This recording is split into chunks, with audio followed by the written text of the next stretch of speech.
Most people think you need thousands of dollars to start investing. The truth is, you just need a plan and consistency.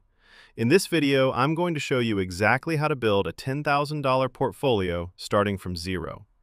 Whether you're a student or working a 9-to-5, this roadmap is for you. Step 1. The emergency fund first. Before you buy your first stock, you need a safety net.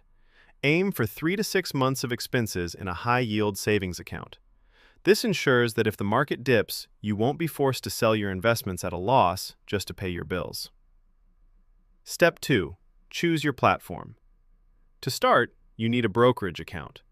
For international investors, platforms like Interactive Brokers or eToro are great options. Look for platforms with low fees and access to global markets. Remember, every dollar you save on fees is a dollar that can grow for you. Step 3. The power of index funds.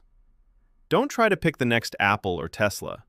For beginners, the safest and most effective way is through index funds or ETFs, like the S&P 500.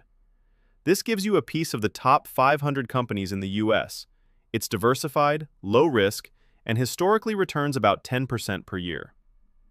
Step 4. Dollar cost averaging. The secret isn't timing the market, it's time in the market. Use dollar cost averaging. This means investing a fixed amount, say $50 or $100, every single month, regardless of whether the market is up or down. Over time, this lowers your average cost and builds your wealth steadily. Conclusion and call to action. Building a $10,000 portfolio is a marathon, not a sprint.